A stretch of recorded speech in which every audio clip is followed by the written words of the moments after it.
Hi guys, welcome back to my series. ഞാൻ fitness വിത്ത് entrepreneurship journey എന്ന് പറയുന്ന നമ്മുടെ സീരീസ് ഞാനിപ്പം കുറച്ചായിട്ട് ഫോളോ ചെയ്യാറില്ല.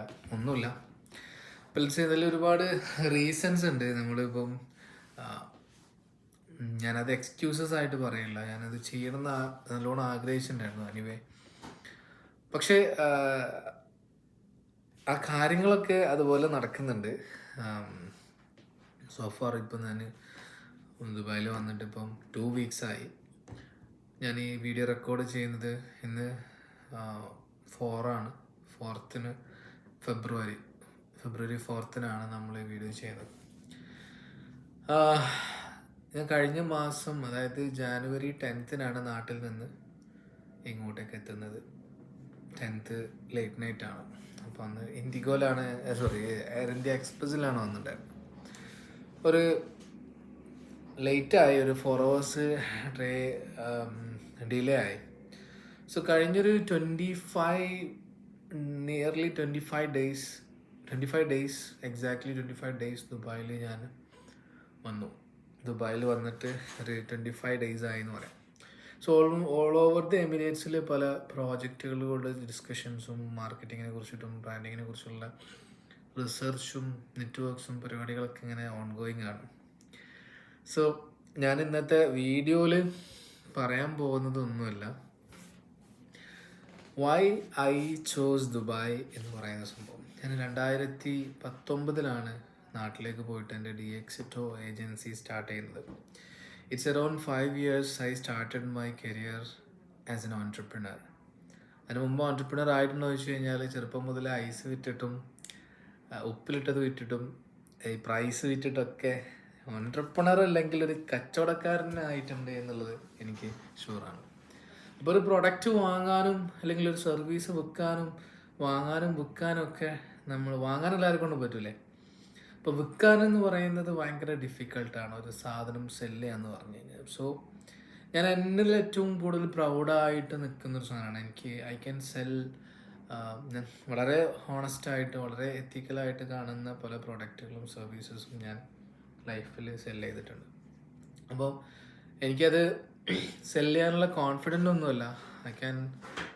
I can be honest with in front of my customers. So they can understand my voice, they can understand my courage and everything, so they will accept if they need it. അപ്പോൾ കസ്റ്റമേഴ്സിന് ആവശ്യമുണ്ടോ എന്നുള്ളതും അല്ലെങ്കിൽ അവരെങ്ങനെ ആവശ്യക്കാരാക്കാം എന്നുള്ളതിനെ കുറിച്ചിട്ടും നമുക്കൊരു വ്യക്തമായിട്ടുള്ള ഒരു idea over the years create ചെയ്യാം അല്ലെങ്കിൽ ഉണ്ടാക്കിയെടുക്കാൻ പറ്റും. അത് എങ്ങനെയാണെന്ന് ചോദിച്ചു കഴിഞ്ഞാൽ എനിക്കത് എക്സ്പ്ലെയിൻ ചെയ്യാനൊന്നും പറ്റില്ല. It's completely naturally I adapted from the universe, അങ്ങനെ തന്നെ പറയാം. സോ ഇന്ന് ഞാൻ വൈ ദുബായ് എന്ന് പറയുന്ന ഒരു ഇതിലേക്ക് വരുന്ന സമയത്ത്, ഓൾറെഡി നാട്ടിൽ നമ്മൾ ഏജൻസി തുടങ്ങുന്നതിന് മുമ്പേ ഞാൻ 2018 ഞാൻ ഇവിടുന്ന് ഒരു 17-18 സമയത്താണ് ഞാൻ ഇവിടുന്ന് റെസ്റ്റോറൻറ്റിലായിരുന്ന സമയത്ത് വർക്ക് ചെയ്യുന്നത്. 17. അപ്പോൾ അവിടുന്ന് ഞാൻ റിസൈൻ ചെയ്യുന്നതിന് മുമ്പേ ഞാൻ അവിടുത്തെ എൻ്റെ എംപ്ലോയീസിനോട്, അവിടെ നമ്മളെ കൂടെ കൊളീഗ്സിനോട് പറഞ്ഞിട്ടുണ്ടായിരുന്നു, ഞാനിങ്ങനെ വിത്തിൻ 4 years ഞാനൊരു കമ്പനി തുടങ്ങും, അത് റൺ ചെയ്ത് അടുത്തൊരു 4-5 വർഷത്തിനുള്ളിൽ ദുബായിൽ ഞാൻ എന്ത് ചെയ്യും, സ്റ്റാർട്ട് ചെയ്യുമെന്ന് പറഞ്ഞിട്ടുണ്ടായിരുന്നു. ഞാൻ അവിടുന്ന് ഇറങ്ങി റിസൈൻ ചെയ്ത് ദുബായിൽ തന്നെ ഒരു IT കമ്പനിയിൽ ജോയിൻ ചെയ്തു. അവിടുന്ന് ഏകദേശം ഒരു 2 വർഷത്തോളം വീണ്ടും വർക്ക് ചെയ്തു. 2019 അവസാനത്തോടു കൂടി നാട്ടിലേക്ക് ഒരു ലീവിന് പോയി. കൊറോണ ഹിറ്റ് ചെയ്ത് നാട്ടിൽ സ്റ്റേ ബാക്ക് ചെയ്യേണ്ട സിറ്റുവേഷൻ വന്നപ്പോഴാണ് കമ്പനി തുടങ്ങുന്നത്. സോ എനിവേ, അതൊരു നമ്മുടെ ഉള്ളിൽ ഇങ്ങനെ ഒരു എന്താ പറയുക, കോറിട്ട് വെച്ച സാധനം ഉണ്ടല്ലോ, നമ്മുടെ ആഗ്രഹം എന്ന് പറയുന്നത്. സോ ആ ആഗ്രഹമാണ് ഇന്നിപ്പം ദുബായിൽ ഈ ഓഫീസിൽ എന്നെ ഇങ്ങനെ ഇരുത്തുന്നത് എന്ന് പറയാം. അത് ഓഫീസിൽ ഇരിക്കൽ വളരെ കുറവാണ്. I'm running always. എൻ്റെ മുഖം കണ്ടാൽ അറിയാം. ഇവിടെ വന്നിട്ട് മര്യാദക്കൊന്നും ഉറങ്ങാൻ പറ്റിയിട്ടില്ല.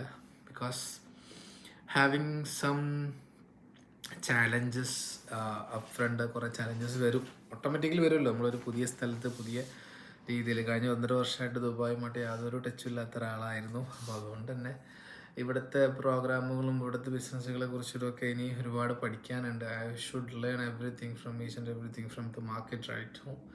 So always keep going on.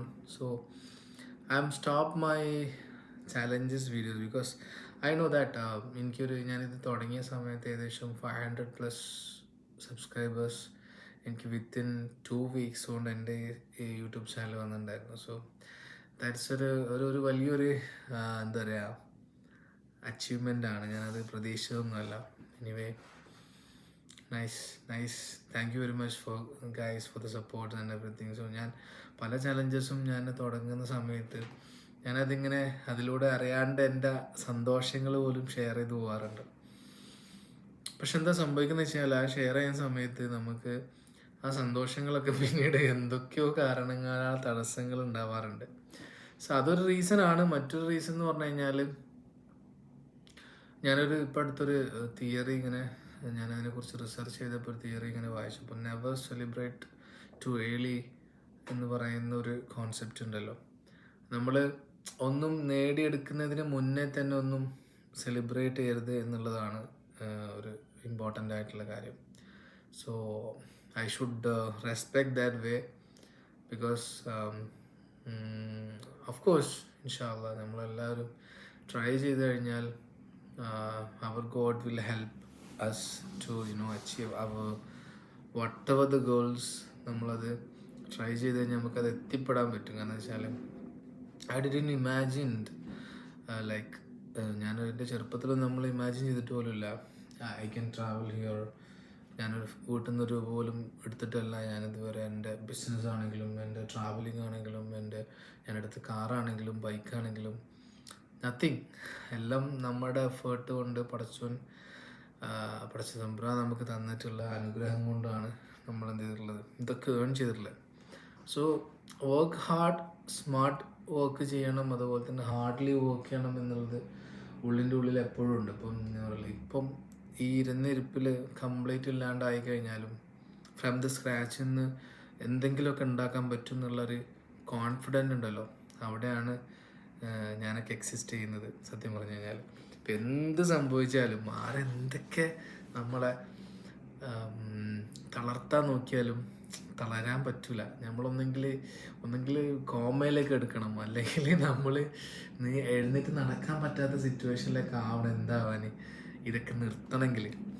അപ്പം ആൾവേസ് ട്രൈയിങ് ഹാർഡ്. കാരണം എന്ന് വെച്ചാൽ നമ്മുടെ ലൈഫിൽ ഇപ്പം എൻ്റെ ഫാമിലിയിൽ തന്നെ എനിക്ക് തോന്നണില്ല എന്നെപ്പോലെ ഒരു ഓൺട്രപ്രനർ മൈൻഡ് സെറ്റുള്ള ഒരാൾ ഉണ്ട് എന്ന് എനിക്ക് ഫീൽ ചെയ്യുന്നത്. അതുവരെ കണ്ടിട്ടില്ല കേട്ടോ. മേ ബി ഉണ്ടാവാം, എന്നല്ലെങ്കിൽ നാളെ അവരും റൈസ് ചെയ്ത് വരാം. മേ ബി അവരുടെ ഇപ്പോഴത്തെ സിറ്റുവേഷൻ കൊണ്ടായിരിക്കാം അവരങ്ങനെയൊക്കെ സംഭവിക്കുന്നത്.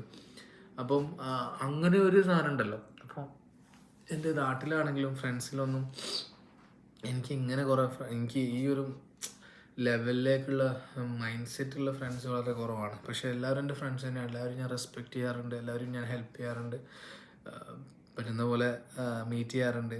പക്ഷേ എനിക്ക് എന്താ അറിയില്ല, എൻ്റെ ഒരു മൈൻഡ് സെറ്റിൽ എപ്പോഴും നാടും ഇതൊക്കെ ഒരു നൊസ്റ്റാൾജിക് സംഭവം മാത്രമാണ്. അപ്പോൾ അവിടെ പോവാന്നല്ലാതെ, അവിടെ ഇപ്പോൾ മന്ത്ലി വൺസൊക്കെ പോവാന്നല്ലാതെ എനിക്ക് അവിടെ അധികം ടൈം സ്പെൻഡ് ചെയ്യാറില്ല. ഒന്നുമില്ല, എൻ്റെ ഒരു തോട്ട് പ്രോസസ്സിന് എൻ്റെർലി അത് വേറെ രീതിയിലാണ് അത് ഹിറ്റ് ചെയ്യുന്നത്. അതുകൊണ്ട് തന്നെയാണ് ഞാൻ കോഴിക്കോട് 2 വർഷം ഉണ്ടായിരുന്നു. കഴിഞ്ഞ് അതിന് മുമ്പ് 2 വർഷം ബാംഗ്ലൂർ ഉണ്ടായിരുന്നു. പിന്നെ കോഴിക്കോടായിരുന്നു, പിന്നെ കൊച്ചിയിലേക്ക് ഇപ്പോൾ മാറി ടീമെല്ലാം കൂടി. കൊച്ചിയിൽ നിന്ന് ഇപ്പോൾ ദുബായിലേക്ക് എത്തി. So I always trying to learn new things, meet new people. പുതിയ എക്സ്പീരിയൻസസ് ഇങ്ങനെ വന്നുകൊണ്ടിരിക്കണം ലൈഫിൽ. സോ എന്ന് വെച്ചാൽ എക്സിസ്റ്റിംഗ് ആയിട്ടുള്ള നമ്മുടെ കോർ വാല്യൂസും നമ്മുടെ കണക്ഷൻസിനൊന്നും നമുക്ക് കോട്ടം തെറ്റാതെ തന്നെ പോകാനും കഴിയണം. പിന്നെ എല്ലാവരും ഒന്നും ഹെൽപ്പ് ചെയ്യാൻ പറ്റാറില്ല. ഒബ്വിയസ്ലി നമ്മുടേതായിട്ടുള്ള സ്വപ്നങ്ങൾക്ക് വേണ്ടി ഓടുന്ന സമയത്ത് ചിലപ്പം ചില ആളുകളെ നമുക്ക് ശ്രദ്ധിക്കാൻ പറ്റുന്നുണ്ടാവില്ല. അതൊന്നും മനഃപൂർവ്വമൊന്നുമല്ല, കാരണം അത് ഇപ്പം എല്ലാവരെക്കുറിച്ച് ഓർക്കാൻ സമയം ഉണ്ടാവാറുണ്ട്. പക്ഷേ എല്ലാവർക്കും ഒരുപോലെ സമയം സ്പെൻഡ് ചെയ്യാനുണ്ടാവാറുണ്ടോ വെച്ചില്ല. അപ്പോൾ ഞാൻ ദുബായിൽ വന്നതിൻ്റെ പോയിന്റ് കംപ്ലീറ്റ് ചെയ്തില്ല. ഞാൻ അങ്ങനെ ഉള്ളിൻ്റെ ഉള്ളിൽ എനിക്കൊരു ആഗ്രഹം ഉണ്ടായിരുന്നു ദുബായിൽ ഒരു കമ്പനി സ്റ്റാർട്ട് ചെയ്യണമെന്ന്. അപ്പോൾ അങ്ങനെയുള്ള കാര്യങ്ങളൊക്കെ അപ്പം ഓൾമോസ്റ്റ് ഗോയിങ്ങിലാണ്. യെസ്, സ്റ്റാർട്ടഡ് എന്ന് തന്നെ പറയാം. അപ്പം പ്രോസസ്സും കാര്യങ്ങളൊക്കെ നടക്കുന്നുണ്ട്. ലെറ്റ്സ് സേ, അപ്പോൾ എനിക്ക് പറയാനുള്ളത് വെച്ചാൽ ഒരുപാട് ആളുകൾ എക്സ്ക്യൂസസ് ഒക്കെ പറയാറുണ്ട്, എൻ്റെയൊക്കെ പൈസ ഇല്ല, ഞാൻ ബിസിനസ് ചെയ്താൽ നടക്കൂല. എൻ്റെ ഫാദർ ഒരു കൂലിപ്പണിക്കാരനായിരുന്നു. ഇപ്പോൾ ഒരു ചെറിയ ഷോപ്പൊക്കെ ഉള്ളത്. ആളൊരു പെയിൻറ്റ് പണിക്കാരനായിരുന്നു. ഞാനും ഉപ്പാൻ്റെ കൂടെ ഒരുപാട് ജോലിക്ക് പോയിട്ടുണ്ട്. ഇപ്പം പെയിൻറ്റ് പണിക്ക് പോയിട്ടുണ്ട്, ഉപ്പാൻ്റെ കൂട്ടുകാരുടെ കൂടെ പോയിട്ടുണ്ട്. അപ്പം അതൊക്കെ എന്താ പറയുക, അതിനൊക്കെ നമ്മൾ റെസ്പെക്റ്റ് ചെയ്യാന്നുള്ളതാണ്. പക്ഷെ അതൊന്ന് നമ്മൾ അങ്ങനെ ഒരു സിറ്റുവേഷനിലാണ്, നമ്മുടെ അടുത്ത് പൈസ ഇല്ല എന്നുള്ള തോട്ട് പ്രോസസ്സിലാണെങ്കിൽ without single penny of money ഞാൻ എൻ്റെ മൊബൈലിലൂടെ വീഡിയോ എടുത്ത് തുടങ്ങിയതാണ് ഞാൻ ഈ എൻ്റെ കരിയർ എന്ന് പറയുന്നത്. സോ നിങ്ങൾ എത്ര തന്നെ പൈസ ഇല്ല എന്ന് പറഞ്ഞു കഴിഞ്ഞാലും I will not accept that. If നിങ്ങൾക്ക് അതിനൊരു ഫയർ ഇല്ല എന്നുള്ളതാണ് എൻ്റെ അർത്ഥം. മേ ബി നിങ്ങൾക്ക് ഫിയർ ഉണ്ടാവും, പേടി ഉണ്ടാവും. പക്ഷേ എന്താ സംഭവിക്കുക, കയറിപ്പോയി കഴിഞ്ഞാൽ കുറച്ച് കടം വരും അല്ലേ? പക്ഷെ കടമില്ലാത്ത രീതിയിൽ ബിസിനസ് ചെയ്തൂടെ? ഞാൻ സിമ്പിളായിട്ടൊരു കോൺസെപ്റ്റ്, ഞാൻ ഇതുവരെ എന്ത് ചെയ്തിട്ടില്ല, ലോൺ എടുത്തിട്ടില്ല, ഇൻവെസ്റ്റ്മെൻ്റ് എടുത്തിട്ടില്ല. ഇൻവെസ്റ്റ്മെൻ്റ് എടുക്കാൻ വേണ്ടി നിന്നപ്പം അത് പൊട്ടി. പക്ഷെ അതെന്തോ ഭാഗ്യത്തിന് പൊട്ടിയതെന്നാണ് വിചാരിച്ചിട്ടുണ്ട്. കാരണം ഇതൊന്നുമില്ലാതെയാണ് ഇപ്പോഴും പോകുന്നത്. ഒരു സിറ്റുവേഷൻ വരുമ്പോൾ, ഒരു ഫിനാൻഷ്യൽ ക്രൈസിസ് വരുമ്പോൾ അപ്പോൾ ഡിസിഷൻ എടുത്തോളണം ഫാസ്റ്റായിട്ട്. ഒന്നെങ്കിൽ ഷട്ട് ഡൗൺ ചെയ്യുക, അല്ലെങ്കിൽ ഇപ്പോൾ ഒരുപാട് എംപ്ലോയീസ് ഉണ്ടെങ്കിൽ എല്ലാവരും പിരിച്ചുവിടുക. എന്നിട്ട് സെൽഫായിട്ട് അതിനെ സർവൈവ് ചെയ്യാൻ പറ്റുമെന്ന് നോക്കുക. ഇല്ലെങ്കിൽ ക്ലോസ് ചെയ്തിട്ട് വീണ്ടും റീസ്റ്റാർട്ട് ചെയ്തോളാം. ഈ ഒരു ക്വിക്ക് ഡിസിഷനാണ് എപ്പോഴും ഓൺടർപ്രണർഷിപ്പിൽ നമ്മളെ കൂടുതൽ ബാധ്യതകളിലേക്ക് എത്തിക്കാതിരിക്കുക എന്ന് പറഞ്ഞാൽ. അപ്പം ബാധ്യതകൾ ഉണ്ടാവാനുള്ള റീസൺ മെയിനായിട്ട് നമ്മളിങ്ങനെ കുറച്ചും കൂടി പോയേക്കാം. ഈ വേൾഡ് അത്രയും ഫാസ്റ്റാണ്. അങ്ങനെ നമ്മൾ എന്ത് ചെയ്യരുത്, ശരിയാകുമ്പോൾ എല്ലാം ശരിയൊന്ന് കുറേ കാലം ഇങ്ങനെ വലിച്ചു നീട്ടി കൊണ്ടുവരുന്നത്. അപ്പം നിങ്ങൾക്ക് നമ്മളുടെ ഒരു പോക്കിൽ എന്തെങ്കിലും ഒരു ബാക്കപ്പ് ഇല്ലാണ്ട് ഇങ്ങനെ പോയിക്കൊണ്ടിരിക്കുന്ന ഒരു സിറ്റുവേഷൻ ആണെങ്കിൽ ക്വിക്കായിട്ട് ഡിസിഷൻ എടുക്കുന്നിടത്താണ് ഓൺടർപ്രണർഷിപ്പിൽ ഒരു വിജയം എന്ന് പറയുന്നത്. സോ കഴിഞ്ഞ 5 years, അറൗണ്ട് 6th year ആണ് ഇപ്പം, 6ാമത്തെ വർഷമാണ്. 2025 ആകുമ്പോൾ 6ാമത്തെ വർഷമാണ്. ഈ 6ാമത്തെ വർഷത്തിൽ അത് വലിയൊരു എന്താ പറയുക അച്ചീവ്മെൻ്റ് ആയിട്ട് തന്നെ കാണാൻ. ഇത്രയും 5 വർഷം കമ്പനി റൺ ചെയ്തു. ഞാൻ അത് മാത്രമാണ് എൻ്റെ ലൈഫിൽ എനിക്കുള്ള ഒരു വരുമാനം എന്ന് പറയുന്നത്. നോക്കി ആലോചിക്കുക, വേറെ ഒരു പരിപാടിയില്ല, ഞാൻ വേറെ കമ്പനിയിലോ വർക്കിനൊന്നും പോകില്ല. ഒൺലി ദിസ് തിങ് ഞാൻ ഡീപ്ലി ഞാനതിൽ വിശ്വസിക്കുകയാണ്, ഇതെന്നെ കഴിച്ചിലാക്കുന്നുള്ളത്. സോ അതുകൊണ്ട് ഗിവ് അപ്പ് ചെയ്യാൻ തീരുമാനിച്ചിട്ടില്ല ഹബീബി. ഒരുപാട് ആൾക്കാർ ഇങ്ങനെ എന്ത് ചെയ്യുന്നുണ്ട്, വലിയ സംഭവം ഈവിളായി എന്നൊക്കെ പറയുന്ന സംഭവം ഉണ്ടോ ഇല്ലയോ എന്നൊന്നും എനിക്കറിയില്ല. പക്ഷേ നമ്മൾ ചില സമയങ്ങളിൽ നമ്മളുടെ മൂഡ് സ്വിങ്സും നമ്മുടെ ഒരു ഫ്രസ്ട്രേഷൻസൊക്കെ കാണുമ്പം I thought okay may be അതുകൊണ്ടായിരിക്കാം. പക്ഷേ I didn't believe that actually. ഉണ്ടാവാം. പക്ഷേ എല്ലാം ഞാൻ പറഞ്ഞില്ലേ, ഞാനെല്ലാം പടച്ചോനിൽ കൊടുത്തിട്ടുള്ള ആളെ. അതുകൊണ്ട് തന്നെ എന്ത് സംഭവിച്ചാലും മേ ബി അദ്ദേഹത്തിൻ്റെ അല്ലെങ്കിൽ അവിടെ നിന്നുള്ള തീരുമാനമായിരിക്കും. ആ ഒരു തീരുമാനമാണ് എന്ന് വിശ്വസിക്കുമ്പോഴും അതങ്ങോട്ട് എന്താവും, എല്ലാം ഓക്കെ, ഇത് ആളുടെ തീരുമാനമാണ്. അപ്പോൾ നമ്മളൊരു എന്താ പറയുക, ഒരു വിശ്വാസിയാകുക എന്നുള്ളതാണ് എനിക്ക് ഏറ്റവും നല്ലൊരു ഓൺടർപ്രണർ ആകുമ്പോൾ നല്ലൊരു വിശ്വാസിയും കൂടി ആകുന്നത് നല്ലതാണ്. അപ്പോൾ എന്തുണ്ടെങ്കിലും നമ്മളെന്താവില്ല, ഓക്കെ എല്ലാം അവിടേക്ക് വിട്ടുകൊടുക്കുക. നമുക്ക് അറ്റ് ദ എൻഡിൽ നമ്മൾ ഈ ഓവർ കോൺഫിഡൻസും നമ്മുടെ സ്മാർട്ട്നെസ്സും നമ്മുടെ അഹങ്കാരമൊക്കെ നിൽക്കും അല്ലേ. നമ്മളൊക്കെ മരിച്ചു പോയി ഇങ്ങനെ മണ്ണിൻ്റെ അടിയിലേക്ക് പോകേണ്ട ആൾക്കാരായിരിക്കും. അപ്പോൾ അതുകൊണ്ട് ജസ്റ്റ് തിങ്ക് അബൌട്ട് ദാറ്റ്, മുന്നോട്ട് പോവുക, പോയിക്കൊണ്ടേ ഇരിക്കുക. അവിടെ എത്തിപ്പെടുക എന്നുള്ളതാണല്ലോ നമ്മളൊക്കെ. സോ അതുകൊണ്ട് let's try something crazy things in your life, not just hang out with your girlfriend, അല്ലെങ്കിൽ ജസ്റ്റ് അവിടെ ഇവിടെയും വെറുതെ ഇങ്ങനെ ആൾട്ടടിച്ചിരിക്കാതെ എന്തെങ്കിലുമൊക്കെ തുടങ്ങിക്കോ. I started my career in my around 14-15 years. ഞാൻ വർക്ക് ചെയ്യാൻ തുടങ്ങിയിട്ട്. മീൻസ് എൻ്റെ 14-ാമത്തെ 15-ാമത്തെ വയസ്സിൽ ഞാൻ എന്ത് ചെയ്തിട്ടുണ്ട്, പണിയെടുക്കാൻ തുടങ്ങി നോക്കലേ. സോ അതിന് മുമ്പേ ജോലി ചെയ്യുന്നുണ്ട്. പക്ഷേ ഞാൻ ആ സമയത്ത് 10ാം ക്ലാസ് മുതലേ എന്ത് ചെയ്യുന്നുണ്ട്, എല്ലാ ഫ്രീ ടൈമിൽ ജോലി ചെയ്യുന്നുണ്ട്. അതിന് മുമ്പൊക്കെ ഇങ്ങനെ എല്ലാ ഫ്രീ ടൈമിലും പോകാറുണ്ട്. പെയിൻറ്റ് പണിക്കും കൽപ്പണിക്കും എല്ലാ പണിക്കും പോയിട്ടുണ്ട്. ഇപ്പോഴും എനിക്കുള്ള ഏറ്റവും വലിയ ഓവർ കോൺഫിഡൻസ് എന്താ പറയുക, ഇതൊന്നും നടന്നില്ലെങ്കിൽ I can be a painter at least, അല്ലെങ്കിൽ ഒരു ഗ്രാഫിക് ഡിസൈനർ ആവാൻ എന്നെ കൊണ്ട് കഴിയും, അതും അല്ലെങ്കിൽ സ്വന്തമായിട്ട് വെബ്സൈറ്റ് ഉണ്ടാക്കാൻ എന്നെ കൊണ്ട് കഴിയും. സോ ഇതൊക്കെ നമുക്ക് തരുന്ന കോൺഫിഡൻസ് എന്ന് വെച്ചാൽ സെൽഫ് ലേൺ ചെയ്തിട്ടുണ്ടായതുകൊണ്ടൊക്കെ കോൺഫിഡൻ്റ് ആണ്. സോ എന്തെങ്കിലുമൊക്കെ സ്കില്ലും കൂടി ലേൺ ചെയ്തോ. See you.